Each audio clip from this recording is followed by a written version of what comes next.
Well, good evening, everybody. My name's Jason Perkins, and I have the privilege of introducing you to a couple of friends of mine here, all the way from London, England.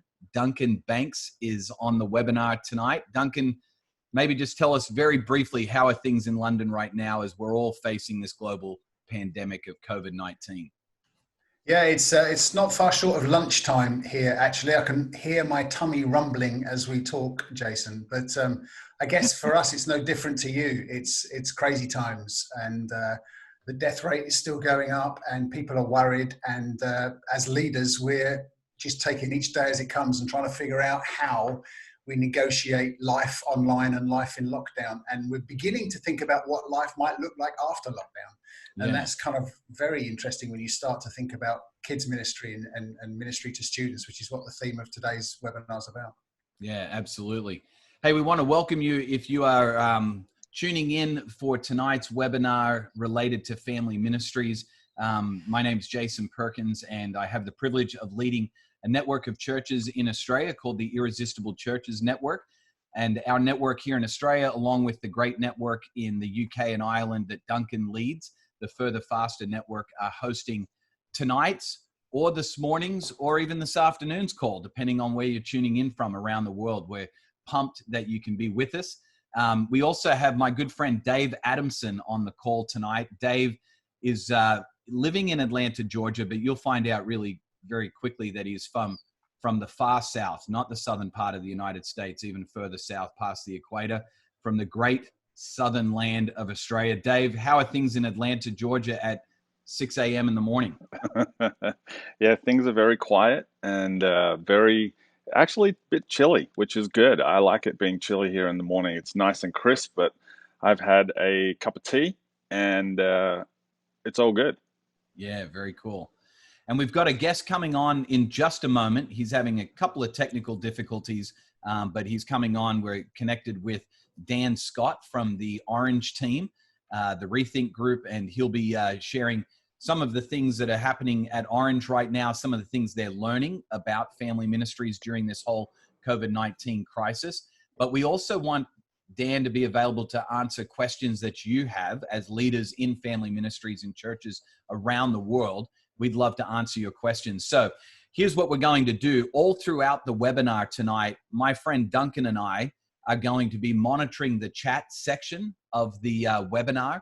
So if you're not familiar with that, down at the bottom of your screen, there's a little bubble that says chat underneath it, and you can click on that. And we would love it to start off with if each one of you on the call or on the webinar today would just go ahead and jump into the chat right now, put in where you're watching from, because we'd love to know every location around the world where people are watching from.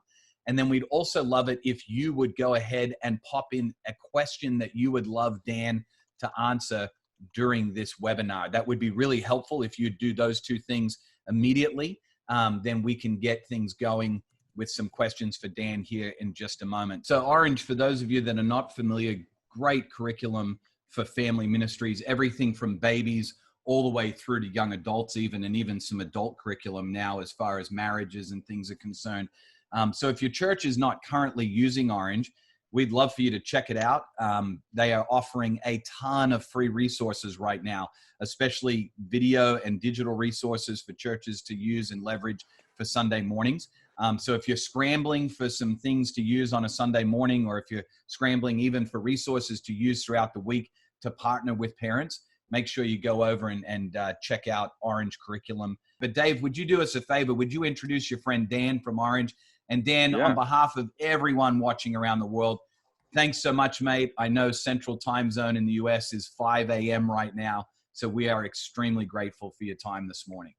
Yeah, I'll introduce Dan. Dan is a curriculum. He writes curriculum for Orange, specifically in the elementary, what we would in Australia call the primary school age. He has written a fantastic book called Caught in Between, which is literally about how goes through how that age group between, I think it's a 10 and 13, sort of how their mind works. So Dan, tell us a little bit about that book that you wrote. Oh, sure. Yeah, so I have 4 kids of my own. I don't know if anyone said that. My internet is a little unstable right now, so just bear with me here. We will. So we have, so we have 4 kids of our. We may have lost Dan for a second here from the backwoods. Dan, as you come back, just start talking. Oh, there you are. You're back. So you're talking about your 4 kids.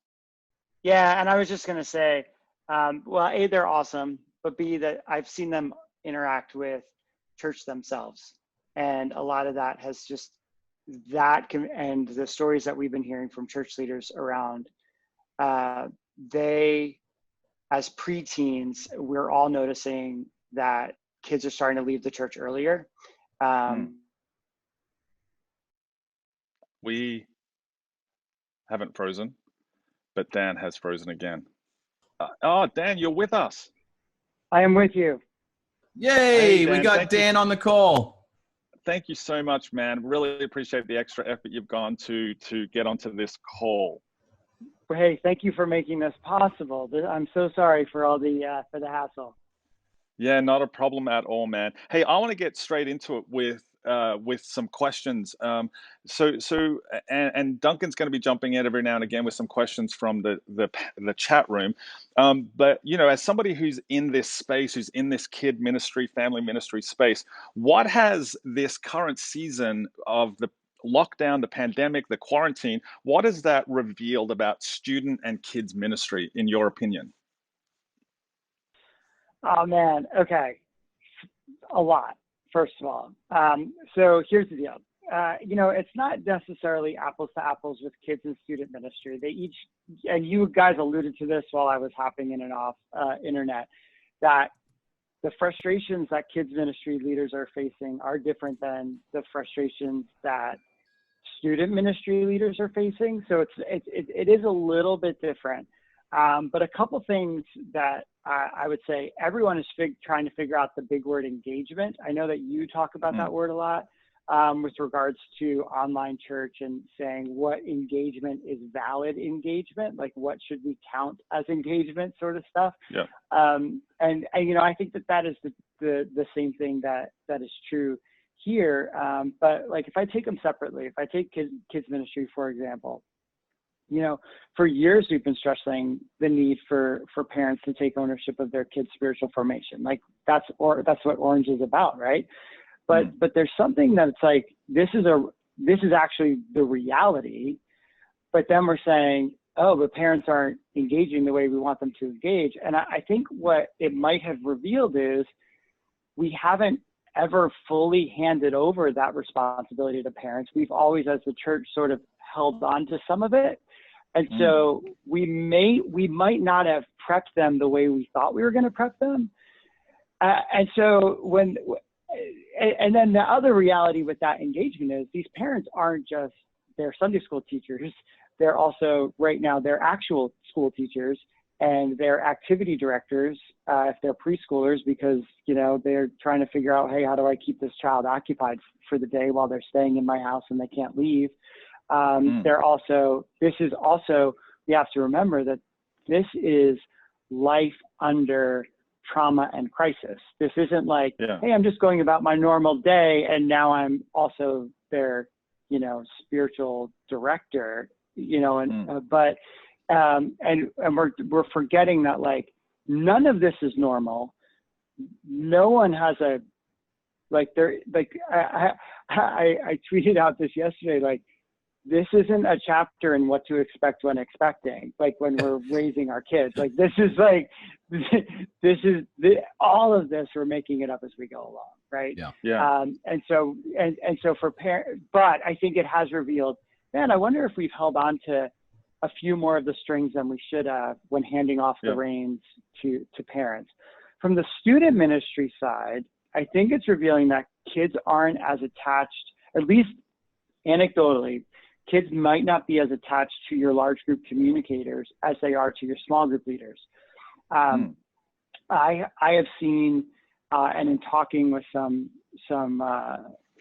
youth pastors and some small group leaders, like they'll have 15 kids show up to small group one of them attended the live, like the online large group experience that they could have gone to. And so perhaps our students really, like, the small group model really is the way to go, because kids are not connecting relationally to this figurehead on stage. They're connecting to the person who's invested in them relationally. Gotcha. So what you're seeing is in this online environment, the students are showing up to their Zoom small group, for example, but they're not watching that large church live stream of. Yeah.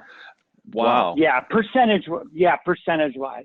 Yeah. So you would say, some of them are showing up, but like, I talked to one pastor yesterday. He has 80 kids in his youth group that may show up on any given Sunday night. He's seen 15 of them in the in the IG live, on the Instagram live that he's doing. And he's like, I would have expected more. And I guess at their height, they had like 50, which is a good percentage of the 80. But he goes, since that first one, it sort of all just trickled down. So, but they are connecting with their small group leaders, which at the end of the day is probably more important, because we're stressing a small group model. But it is revealing, like, they're attached to the person who's not getting paid. Like they're attached to the volunteer, not to the youth pastor, which is just a reality that, like, okay, like, you're just, you're asking, what is this revealing? These are some of the trends that we're seeing. So how do the churches then, from both of those perspectives, are you saying that churches should lean more heavily during this period, when it comes to their students, lean more heavily into the small group experience rather than that big group teaching that they're streaming on either a church online platform or some sort of social media platform? Yeah, it's probably a ratio. It's where we're putting our resources, right? Like, if you as the youth pastor or whoever is in charge of that large group experience, if you're putting all of your weekly into that, creating that amazing online experience, you just probably have to realize, like, there maybe should be some teaching of some sort that they all get to rally around. But maybe that's like a 10-minute short devotional that gives them a launch pad for great conversation, not 12 songs online. And I just don't. We have to remember, like, this. We can't just replicate what we used to do in person. We have to figure out, what do they need from what we used to do in person in order to make this online engagement truly, what it could be. Yeah, totally. So because no one's going to watch a 30-minute IG live, like, because no one does that. Like, that doesn't exist in the actual world. So you talk a lot about this with YouTube. Like, think about how people use the platform, and then that's how we have to use the platform. No one's going there to watch a half-hour show. Yeah. For the most part, so especially when they're starting, like, Instagram live and that sort of thing. Yeah, that's awesome. So Dan, what I'm hearing you say, and correct me if I'm wrong on this, is that this current season is revealing the fact that maybe churches weren't partnering as closely with parents as they could when it comes to the spiritual formation of their kids. Is that essentially what you're saying? Yeah, I think so. And I don't want to say that as, like, shame on you churches, you haven't done your job. I think we lived within the paradigm we were given, and we assumed that we were partnering with parents. And I think on some level we were, but it was more like we were partnering with them in a paradigm where they kept coming back to us, as opposed to partnering with them in a way where they may not be coming back to us. Like, they may realize, oh, this whole church online thing is really great. I'm maybe not going to show back up at your building. It doesn't mean they're not going to engage with your church. It just means engagement is going to need to look different. And how we partner with them moving into into whatever this new reality becomes is probably going to have to shift a little bit. I just think we've we've perhaps, maybe just held on to the reins. And what we've noticed, like, as I've been working with, and in our, like, even our Orange has like a whole Facebook partners group, and people have been posting ways that they've been trying to connect with kids outside of the church building. And it's not them trying to resource parents, it's them trying to fulfill the role as children's pastor in an online space. So it's them that they're still trying to have this presence in this child's life. Yeah. And they're like grasping at straws to try to make that happen, as opposed to saying, you know what, I was never supposed to be the primary person in this child's life. This now rips that Band-Aid off.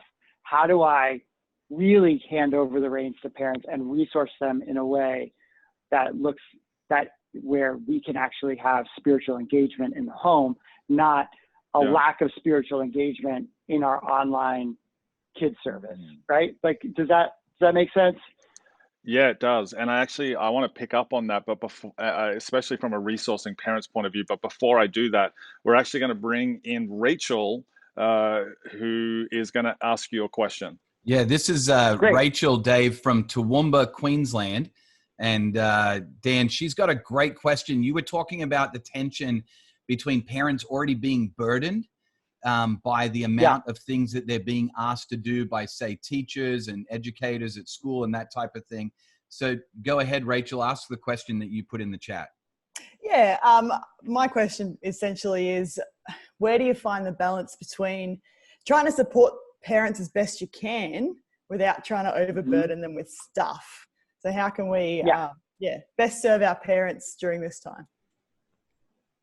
That is a great question, Rachel. This is how I would say it. I would say, what is the felt need of a parent right now? Unfortunately, whether we like it or not, the felt need of a parent is not the spiritual formation of their child. It's how do I safely navigate this time of crisis with my child? So how do I keep them safe? How do I educate them? How do I keep them learning when they're not allowed to go to school? How do I get food on the table because it's really hard to go to the local market? How do I, we're noticing in pockets of the United States, like in some of our more working class communities, like half of the population has been furloughed. So you have people that never wanted for anything are now at home trying to figure out where's the local food pantry. And it just has, like, yet we as the church have said, oh, we're only going to do this church stuff. And I think we have to realize maybe our parents need someone to tutor their kids. And maybe that's the engagement that we can have. Like, hey, I'm really good at math. Like, hey, I'm going to hold a tutoring session for math. Or, hey, we have loads of diapers here. Like, we're gonna do a diaper collection. We're gonna get it to families who aren't able to afford them right now. Like, we're gonna, like, how we resource parents almost needs to go into, like, we may need to focus on meeting their physical and emotional well-being, and then come around when they're stable to say, all right, you made it through this. Look how great you are as parents. You also can do this. And then you slowly and step by step offer, here are some things that you can do to engage your kids in their relationship with Jesus. And part of that might be, hey, just watch this video together, and think in terms of, like, steps and not like programs. Like, so maybe, hey, there's a video we can watch all together. Great. Okay, well, maybe after that video, you can do this activity. Here's this activity that I'm going to email you. All right, cool. Like, so, and maybe this biggest spiritual thing that they're going to do right now that you realize is, like, oh my word, they're eating every meal together. So why don't I give them questions that they can ask their kids while they're already doing something they're already doing, rather than trying to get them to create another another moment in their family in order to have this spiritual conversation. I think we just need to partner with them in a way that reflects their everyday life. Sorry, Rachel, that was really like answer the long question? Yeah, I was madly taking notes. Rachel, hey, thanks for taking the time to put a question in the chat. We'll put you back as an attendee now, so you don't have to feel like, oh my goodness, everyone's watching me for the rest of the call. I'm happy with that. Thank you. No worries. Thanks so much for being willing to Thanks, ask Rachel. that question. Thanks so much. Ollie has said, talking to parents over the past couple of days, the word exhausted keeps coming up. This remote learning and working from home and still running the house and still working for some people, working from home. It's so tough for so many people. And lots of people like Grace in not far from London, and Tim, they're talking about, they feel discouraged as kids ministry directors because they're trying to help parents. They're trying to connect with parents and give them resources. And it's almost as if the parents are saying, enough already, I'm just trying to keep things together, and it's a tough balance. And I wonder if you've got any advice and resource to help them. Sure. Part of what I've had to do as a parent, I'm going to speak from as a parent right now, with managing my kids and my workload and my own, trying to push things forward at the office, but also realizing my youngest is a child with special needs. And so a lot of my day is just helping him get through the day, where normally he'd have a whole team of teachers doing that. And so I've had to manage my own expectations of what I can get done and my role in life right now. And I wonder if it's about expectations that as the children's pastors and the student ministry pastors, we had a way of doing things 6 weeks ago that we're not able to do anymore. And we wanted this to be like a one-to-one transfer from what we were doing to what we are currently doing. Yeah. And that was never, ever going to be the expectation. It couldn't be, because the reality is life has completely been upended. It's completely changed. Yeah. And if we look at it and say, okay, I know now, I have to say, okay, so now I'm putting back the ministry hat on. Even as a church leader, I have to say, you know what? If I can get my parents to have one spiritual conversation this week, we've done it. If I can have them have, and this is what I love about this time. I think what we're giving them is a model of authentic faith, not a model of ideal faith, where we're able to say, look, in the craziness of life, you can still have moments where you're passing on your faith to your kids. And actually, right now, it's going to be more like it probably should be, rather than the expectation that we had of what it could have been, or what we assumed it should be because of what we've read in the books and all the things. Where you're like, really, for most parents, spiritual engagement in the home is a conversation. It's praying at dinner time. It's praying at nighttime. Maybe it's going to church together, and maybe that looks different. But, right now, no one has a good paradigm for children's ministry at home, because so many of us have it simultaneously with our adult worship. So now, okay, so do the adults go to church, and then they have to still keep going to church for a Sunday school hour so they can have their kids watch their thing, or do the kids watch their thing while the parents watch their thing simultaneously? But then the times don't match, because now, there's just so many things that are there's so many factors that are at play right now. I don't think we may feel discouraged, but I would say, please don't manage. We all have to manage those expectations of our own ability to do this, and then a parent's ability to pull it off. I think what we need to do is like, hey, here's some ways that you can connect spiritually with your kids this week. You can watch this video. You can do this activity. Here's this thing. Here's some questions that you can ask around the dinner table. Just try one thing this week. That's all we're asking. Because if we hold an online service for kids and we're looking at the watch number, like let's say it's Facebook, right? And so we can see that like, hey, 5 families have tuned in. We know that there are 50 families that could tune in. And you're like, oh, I'm a failure. No, like that was the 5 families. They could do that, right? And so, great. That's one of the things that they could do this week. Hopefully, the 45 others are doing something. They're just not able to be there at 7 o'clock at night on a Wednesday for your midweek, kids service. That's probably just not a reality. And I would say, can that and put your energy into something, you know what I'm saying? Like And Dan, I think, yes, I totally hear what you're saying. I think we're going to bring on Alice. Alice is coming in from England, and she's got a kind of a follow-up question to what you were just talking about. I'm going to let Alice. Alice, how are you? Thank you so much for being here. Go ahead, ask Dan your question. Thank you. So my question is, what's the best way to connect with families who don't have laptops and have limited access to internet because of finances and can't join and things?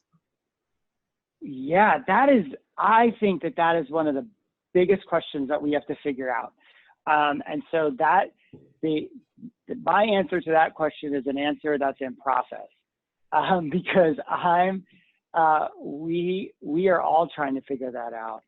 This is I think, and Dave and I talked a little bit about this. We had a conversation yesterday about all of this, and I'm wondering if this has something to do with the way that we can utilize and leverage the local communities, are where if we have people in those areas where we can resource neighbors to be good neighbors. And it's not like, hey, buy these people a laptop. That's not what I mean.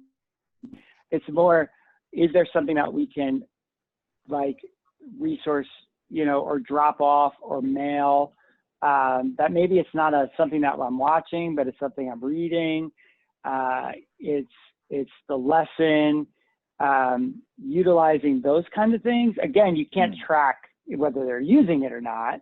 Like if throughout the week, if you're able to go out at all to be able to say, hey, we're dropping off a packet, that packet's going to have a devotional sheet, an activity page, a lesson to read through. We would love for you this week to, do that with your kids. I would ask also, like, what's the percentage of smartphone usage? And I know, like, now we're talking about data plans and all of that. Would there be a way to leverage social media that maybe they're not on a laptop, but they could gather around a phone or a tablet? Is that is that a possibility as well? Dan, I like what you were saying there. So bringing some sort of physical, to answer your question, Alice, to drop off something that's physical that they can read and go through together as a family is a great way to start. And then perhaps if they don't have Wi-Fi or anything like that in order to do a Zoom call, I have to remind my kids of this, my own teenage daughters of this all the time. These phones, they actually make calls as well. And so you can actually do group calls that don't require video or anything along those lines. And so, if you're dropping stuff off and then you're just calling them and allowing them to be part of a group call, just a regular voice call, I mean, I think that's a great way to get around that as well and serve those people who are in need also. I can't believe that. That's true, because I'm connecting I'm connecting over my phone right now, and I'm able to be part of this. So I can't believe that Dave Adamson is actually suggesting we should go analog. That just blows my mind. But what Alice, a great opportunity. What a fantastic Yeah. opportunity to just, Yeah. you know, because most of the kids, Alice, most of the kids at your church are just getting emails through their parents. But if you've got Yeah. one or two kids in families who you can phone them up and have a one-to-one old-fashioned telephone conversation with, man, you know, not everybody else gets that service. So Yeah. I think or going analog, they get a handwritten note. Like, how awesome Yeah. is it to get their own handwritten note that's just for them, that they get their own piece of mail, or they get their own little care package that maybe even has like a sweet treat in it or something. Like, that would just make that kid's day, especially if they're stuck inside and can't leave. There's quite a few people on the chat asking questions about whether you know, Zoom works great for teenagers, but could you do Zoom things for kids? I mean, Josh has just said that his son did a dance lesson over Zoom, and after the teacher left the class, the kids stayed and talked. I mean, Dan, yes. Before you answer that question, Dan, let me just say a huge thanks to Alice all the way from the UK for being willing to jump in 100%. and ask that question. So thanks so much for 100%. being willing to jump in. We're going to let you jump off now so you don't have to feel like, hey, everyone's watching me for the rest of the call. Here we go. Go ahead, Dan. That question about Zoom, go for it. Yeah, so we've seen lots of success with Zoom small groups for kids. Again, you have to manage your expectations of what you'll actually accomplish during that time. So I wouldn't say like, hey, we're gonna have this deep spiritual talk. Like, it's probably more like kids getting to connect with each other, and it's probably going to be more relational. Maybe you'll be able to pray with each other. But yeah, so we have my friend, and you guys might have heard of, you know, Jeff and Sherry Surratt. And Sherry Surratt she is a first grade small group leader at her church in Colorado. And she told this story last week in one of our staff meetings of just these little first graders who, for 15 minutes, they were on, I think they used Google Hangout, so it wasn't Zoom, but, you know, similar. They all hopped on and they had their parents' permission, and the parents were, you know, in the background. But she had this chance to like connect with them, and they all got to like do like a little show and tell and run around, you know, and find something in their house. And they did like a little scavenger hunt sort of thing. And there are games that you can play. And, but yeah, there's actually what we're seeing is that there's a lot of success with it. And like, you know, the example of the dance thing, I think it works in the similar way, you know, where and I would do it as a conversation, not as a webinar. So they do feel like they're part of the group and they're adding to it. But there are definitely things that you can do. Kids are, I mean, this is the digital generation. So they are very much, if they have access, they are very much aware of how to use it. And I've actually heard of, you know, the phone, you talked about the phone call situation. There was one thing that someone posted yesterday where she was doing like, I'm giving parents a half an hour break. So she was calling up, she was just Zooming the kids from one family and saying, hey, I'm going to take them online for 30 minutes. You go, you just go in the other, you know, and it was like, the parents were able to just breathe a little bit. And it was, you know, and that just depends on the age of the kids in the room, but in the house. That's awesome. But there are ways to meet parents' needs using this technology as well. Yeah, I think, Dan, I would yes and that by saying that I think there are the kids, you know, primary school, elementary age kids know a lot more about technology than sometimes we think they do. And so for them, getting on a Google Hangout, getting on a messenger chat, video chat, or a Zoom call, that's just par for the course for them. They're digital natives, and they probably will handle it a lot better than a lot of us think. Hey, I wanted to follow up with something that you just said about giving parents a break for 30 minutes, like the church allowing a small group leader or something to resource parents in that way. And also something that you said previously about you know, resourcing parents with things that they can leverage just in their everyday life that maybe don't have anything necessarily to do with spirituality and spiritual formation stuff. What would your tip be for for church leaders who are watching this now, who are listening later, who want to take a step into that arena of helping parents, what do you think parents most need now from the church? We probably need I think parents need to feel like someone's in their corner. Yeah. I think, as a parent, there's part of it where I feel like we've just been handed the keys literally to every aspect of my child's life. Where before I had home care, feeding, clothing, but someone else took care of education. The church took care of spirituality. Yes, I was an influence in that, but like if I'm looking at it from the parent's perspective, all of a sudden I'm like, oh, I'm bearing the weight of literally every single aspect of my child's life in a way that I haven't had to even 4 weeks ago. And so there's probably a bit of like, I just need to know, A, I'm not alone, B, someone's in my corner, and is trying to see life through my perspective. And it's that empathy side of it. Then once I have that and I know that someone's in my corner, I'm going to have to get my bearings. That could be for some parents, it might be really quick. They're really agile. They can find their bearings in a traumatic world very, very easily. You're going to have other families who are like, oh my word, like this has just exposed every single problem my family has. And I don't know what to do with that now. I didn't realize how much my girls someone might realize, I didn't realize how much my kid struggles with mental health. I didn't realize that my son has a problem with pornography. I didn't realize that and now all of a sudden, like as a parent, I'm like, yeah, sure. Spiritual development. Great. My daughter is cutting. I didn't know this. Now I know this because we're with each other all the time in this 500 square foot apartment, and so you just have these things where I just think you have a family and we're just saying, hey, can you do Sunday school? And yeah, that's important. Absolutely. But like there are going to be some families who are just, man, I just need help.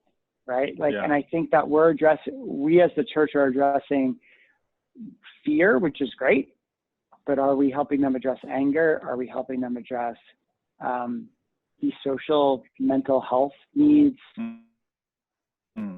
What we're seeing, abuse, you have kids who used to be able to escape their abusive situation by going to school, and now they're living in it 24/7. And so how are we, I don't know. I just think we need to make sure that we're speaking the right things into the moment rather than speaking what we assume that they need in the moment. Or wish that they would need in the moment. I think that is so powerful because you're shifting the conversation a little bit to really partnering with parents when it comes to the job of parenting and that hard work of parenting. But also, I love how you're getting us to shift our thinking towards what are the parents dealing with? What is this time quarantined in a 500-foot apartment? What is that doing to expose issues in their marriage, issues in their family, issues in their parenting style? And I think that's so important. I think I would love to see more churches focus on resourcing parents around those issues rather than worrying about how do I get my kids to watch an online service. Yeah. Which if I could give the plug for Orange at this point, I mean, we have a whole division called Parent Q. I think I sent a URL to you. We could probably pop that in somewhere where Parent Q is just filled with like, we have all of these conversation guides for parents, and they're around major issues like, oh my word, screen time. Like my kid, all they're doing is they're on their phone right now. How do I get them off their phone? Well, here's a conversation guide to at each phase of the kid's life to, kind of work through that, or anxiety or anger or, sexual integrity and all of these different things. That's good. And because we're saying man, you're going to have conversations now that you never thought you were going to have because you thought someone else was having them, but now you really do have to have them. Dave, so I was just going to jump in and say, we've got somebody just popped into the chat when we were talking about quite a few of these, needs beyond just spiritual formation needs of parents, but needs, in other areas, whether it's mental health or parenting their children or whatever. And one of the family ministries people that's on the chat was just talking about a practical thing that they've been doing where they've been taking meals to parents to give them a night off. Oh, that's awesome. And it's just been so refreshing to these parents to be able to say, that. I don't have to cook tonight. I just get to take a night off. What an incredible thing to be able to serve a family in need and be able to say, hey, we really care about more than just our content getting to your child. We care about you and what you're doing in the home. We've got love that idea. We've got Juliana. Did I pronounce that right, Juliana? Did I get that right? Okay. Yes, you did. Juliana, where are you calling in from tonight? I'm from Indonesia. From Indonesia. Surabaya, Indonesia. Yeah, that's awesome. Yeah. So we are so pumped that you were willing to jump into the call and ask your question of Dan tonight. Go ahead. Yes. Well, what we have been struggling with online services is just because we have so many, because our kids are from different ages and every class in the Sunday school have their own different services. And I feel like it becomes segmented on Sunday, instead of one family services, it becomes very segmented. And our church doing online service that's very directed towards just adults. Even the songs that they use, and we are very, from traditional church, so it's more like hymn and the songs that the kids never heard about. And even the sermon is very oriented toward the adults, so we can't force our kids to join in the family service, but at the same time it's kind of like, I don't know, in my mind, like, is there any way to make the service become one nice family service and we all worship together and parents can explain a little bit more to the kids, even if the material is a little bit harder, like it's a little bit deeper than what they would get from Sunday school, but at least it will become one family worship? It's a great question, Juliana. Yeah, let me just make sure I'm understanding it correctly. Like, what do we do now that we realize there are kids watching the service that was normally targeted to adults, but now is that? And you were saying, Juliana, how do we reconcile all of that? Yeah, you've got some segmented things where you've been putting out some content specifically to kids, and then there's content specifically to adults. But we'd like to be able to do something that really allows the family to worship together. Any ideas on how to best do that? Absolutely. Absolutely. Yeah, I would say probably this, we definitely have noticed this trend where suddenly, and part of it is a time thing, right? Because if I as the adult have to go and I'm going to watch my service, my kids are there, maybe they're not engaged, and then I'm going to do something with my preschooler, but I also have an elementary kid, so then I'm doing something with my elementary kid. All of a sudden, from 9 o'clock in the morning to 2 o'clock in the afternoon, I'm in church, where it used to be I'm just in church from 9 to 10, or from 9 to 10:30 or 11, and I can see where parents are like, well, I'm just going to do this one thing. So we're all just going to watch church together as a family, but no one has really thought through church now as a family.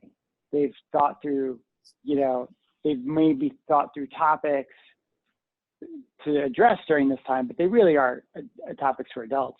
I think what in this case, and this would be not just for your church, this is probably for lots of churches. Hey, there's a really good chance that you're gonna see an uptick in these family gatherings for service, and that might mean from a senior leadership level. And this would be if you're a children's pastor, you're a student pastor, and you're not the lead pastor. There's probably going to be some leading up where you're going to have to cast a vision for, like, hey, did you realize there's 10-year-olds watching the service now? How are we helping parents navigate this conversation with them? Because maybe it's everyone watches the sermon, but maybe there's like a discussion guide that gets emailed or texted or put on social media that breaks it down a little bit. So over, lunch or over dinner that night, there are questions that parents can ask the kids that break that service down a little bit further. Or it's literally for the pastor to realize, you know what, I can't be as deep right now during this season. I have to realize, hey, maybe I'm going to have to speak more, at a different level, knowing that there are some kids, some teenagers and middle schoolers in the room that used to not be in the room. And I think it's across the board as the church, we have to acknowledge a new reality. It's not just kids and student ministry leaders. It starts from the top. And so some of that might be, like I said, a leading up of saying, hey, so this is what we're seeing our parents, like, this is what I'm noticing. These are sort of the trends. How can, and invite them into the process. How can we address in our service that there are now kids watching that never used to watch before? Yeah. And this could be explaining some things, like maybe they've never seen communion, maybe or the Lord's Supper, like maybe they've never seen a baptism, maybe they've never, like, these words that we use, they have no context for. So maybe it's even, hey, the message stays the same, but like, I'm gonna explain this idea, these are just off the top of my head. I'm gonna explain this idea of atonement in a kid's way, because hey, kids that are watching, you've never heard that word before. This is how we would say it, and you'd like do a little simple, maybe it's like you're talking about the Holy Spirit and the work of sanctification, and you use that word for adults, but your kids are like, I have no context for that. So you're like, oh, it's simple. It's like God is doing something in you to change the world around you. God does something in you through the Holy Spirit because he is asking you to help him change the world around you. That's kind of like sanctification. Okay, parents now. So it's just acknowledging the balance. And I think it is taking that moment for the senior pastor to say, hey, I'm talking to you kids now. Your parents are listening, but I'm going to talk to you now. And it's just this way of acknowledging of the new reality, right? And I don't know if that helps, but that would be what I would do if I was the senior leader in that, as that communicator. I would just sort of speak to the different people every so often and break things down to make it easier for everyone to understand. And then I would follow up with questions. Hey, parents, we're going to text you some questions later that are going to break this down a little bit further so your kids get something out of this too. Yeah.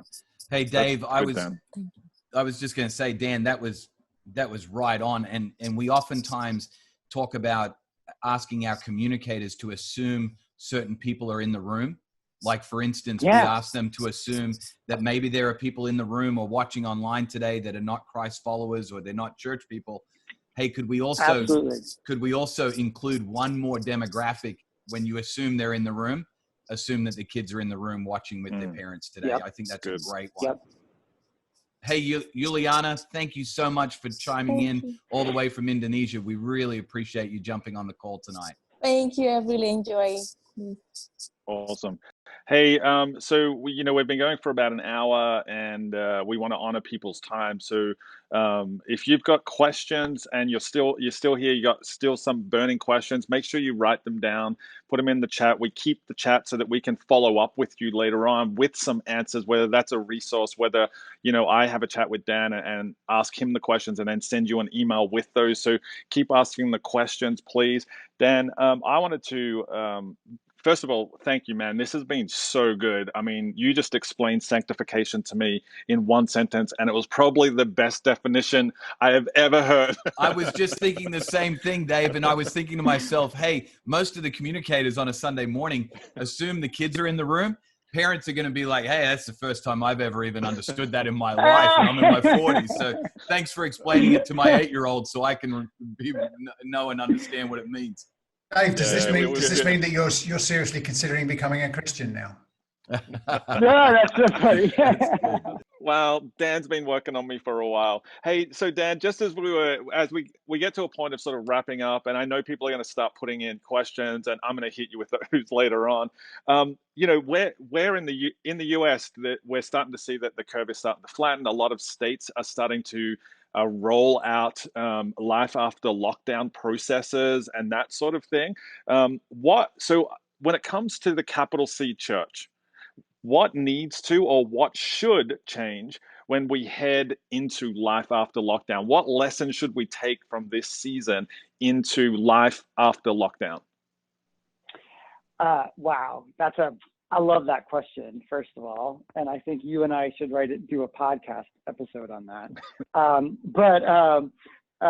So a few things. I think it's validated. First of all, it's validated online church for everyone.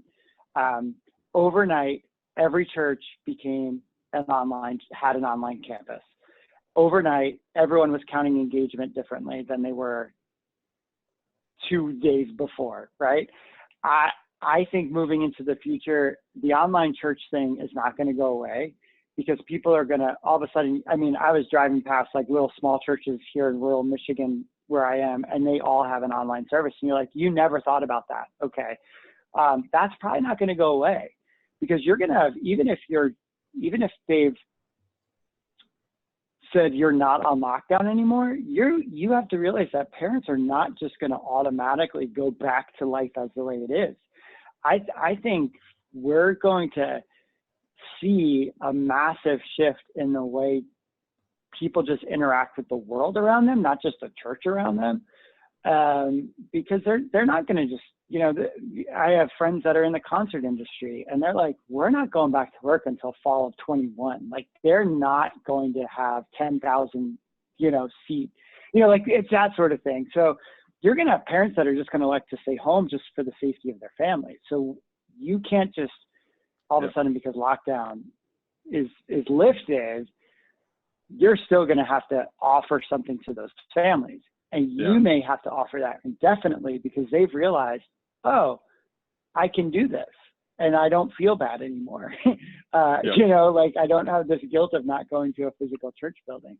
I think that's one of the things. I also think we now have a newfound empathy for families, where before we used to say, yeah, they're busy, but really they're lazy and they're not bringing their kids to church. And I think this has taught us, nope, they're doing the best they can.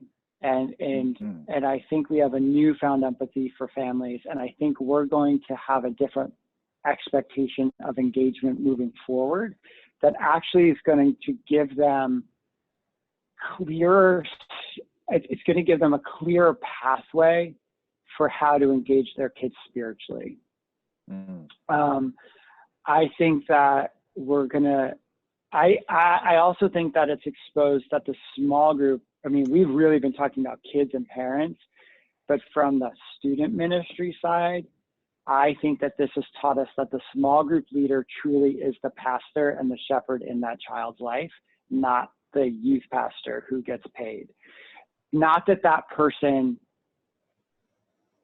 doesn't have a role. I think they do, but I think their role is going to be more about leveraging lay church relationships versus leveraging their own communication for the sake of the child. Like, I think they really will shift to recruiters, trainers, all of that. I think we're looking as an organization at Orange and saying, wow, we thought we were resourcing parents. I bet we could resource them even more, because now if we're going to have to give them all those definitions, because they may not be going, you know what I'm saying? So like, how are we training parents?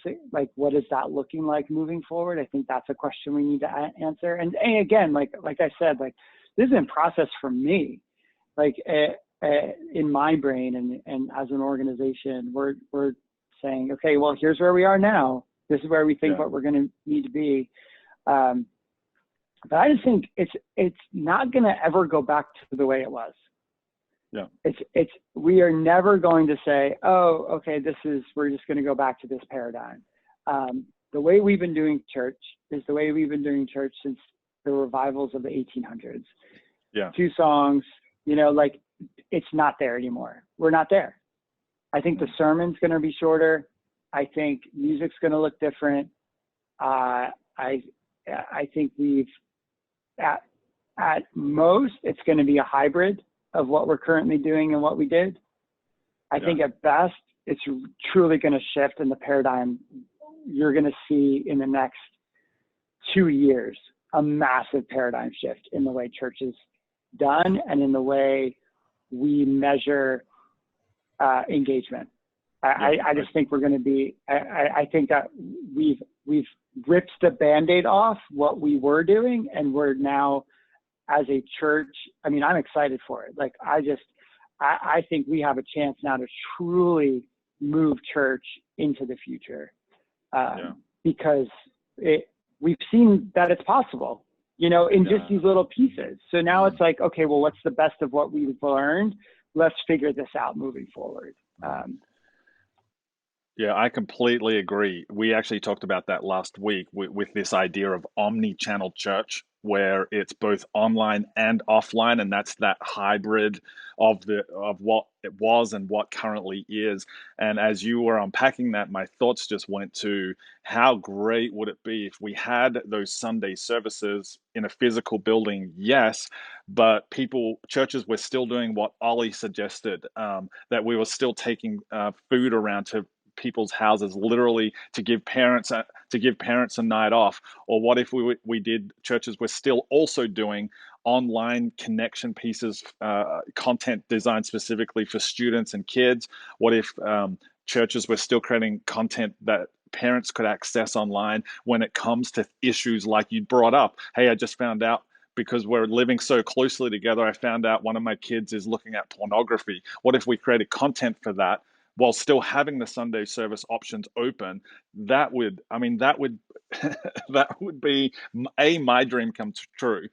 B, it would allow us as church leaders to be connecting with people every single day, not just once on a Sunday for an hour or so. So I think that would be incredible. Yes, I think that this has taught us that the church is the church every day of the week. It's not just Sunday. And this has just given us a new reality to realize that. So I think job descriptions are going to change. I think when we hire someone, we're not hiring them to be a communicator. We're hiring them to leverage relationships for the sake of the community. And that may be a different skill set, and so who we're even looking for to hire and how we're looking to structure our church staffs is going to, everything is up for grabs right now. And I think we have to be okay with that and sort of, and use that to our advantage for the church moving forward, whether it's with students or whether it's with, adults or singles or families. We are just in a, if you look at some of the research, church engagement is now through the roof. And I don't know whether, Dave, it's just because people are now counting their online services as real. I don't know, but every church would say, there's a lot of churches that say that there's growth right now. And so we are just in this, we're just in a place where people are hungry for something because life is, turned upside down. Yeah, completely agree. Hey, Dan, this was incredible. Thank you so much for sharing some of your time, some of your wisdom with us. I know there are a bunch of people that are asking questions in the chat even right now. Is there a way that we can connect people to you, social media, something along those lines? Sure, absolutely. I'm on. If you just Instagram and Twitter is DanScott77. That's probably the best. I'm on both of those. DanScott77. I think my phone just told me that you just tweeted something. So if they follow you, they just saw my handle. So Yeah. So those are probably the best two places. Yeah, great. Thank you so much for that. And I'm going to throw it over to Perker. You got some stuff just to wrap up, right? Yeah, absolutely. So, Dave, I would love it if you would just share with people how they can get a hold of you as well, because I know for a lot of things like digitally related, you're going to have some helpful answers to some of the questions we weren't able to get to tonight. Like, Yeah. how do we follow up with somebody who accidentally dropped into our live stream because their friend posted this service on Facebook today, and now how do we follow up, and we want to connect with that person that's never been connected to our church before because of social media or whatever. So what's the best way to get a hold of you, Dave, if people have questions? Yeah, the best way, I'm Aussie Dave on all social media. That's a really good way to do it. I'm extremely active there. But you can also get me at dave@irresistibleChurches.network, dave@irresistibleChurches.network. I just put it into the chat. I hope I spell irresistible right, because I always spell that wrong. We didn't think of that when we picked the website, but that is a tough one. So dave@irresistibleChurches.network will get an email directly to Dave if you've got a question or whatever. Anything else, Dave, or that's it? Is best to connect with you? Yeah, that's either that or Aussie Dave on all social media is the best way. Yeah, good. And then Duncan, I know there's a ton of people watching and listening from the UK, and the Further Faster Network in the UK and Ireland is the go-to place for churches that want to grow by reaching people that don't typically go to church. So how do people get a hold of you if they find themselves in that boat? Yeah, it'd be great to have a conversation. I'd be more than happy to jump on with anybody and chat at any time, and try and be as much of a resource as we can. So you can get me at Duncan Banks on social media platforms like Instagram and Twitter. The Further Faster Network is on Instagram as well. Got our own YouTube channel. And you can go to our website, furtherfaster.network. Yep. Or you can email me at duncan@furtherfaster.network. I was just thinking a lot about how, everybody listening to this, we're beginning to think about life after lockdown, aren't we? And it is a huge opportunity, but it takes a huge mindset shift for so many of us and so many pastors and so many leaders, because we're going to have to be a lot happier with engagement than we are attendance. And we've been driven the whole of our lives to think attendance. It's all about bums on seats, laddie, bums on seats. How many people are sat in the rows? And we're going to have to let go of that, shift our mind and think, no, it's much more about how we're engaging with people. And if we can do that, then I think we will win. And I'm excited about the opportunity. Yeah, engagement is the new attendance is something that I've been saying for a couple of years. Engagement is the new attendance. 100%. Absolutely. Hey, thank you so much, all of you, for taking this hour and a little bit out of your time to connect with us online. We all live online, so we'd love to connect with you online. We all hang out there. Let's be honest. We all hang out there all the time. So we'd love to connect with you online, and we'd love it if you would join us on our next webinar, which is happening next Wednesday evening, same time, whatever time zone you're in around the world. We're going to be having another topic relevant for church leaders next Wednesday night, which we're super stoked about. Check all of our websites and social media places because you'll find information about that webinar for next Wednesday, wherever you are in the world. Dan, thanks again, mate. We're so thankful for your time, especially at the crack of dawn in Western Michigan, mate. We're so grateful. So grateful. No, it's great. Thank you. Thank you for having me. All right. Have a great rest of your day wherever you're at, or a great evening if you're in Australia. We'll talk to you next Wednesday, and we'll talk to you online this week.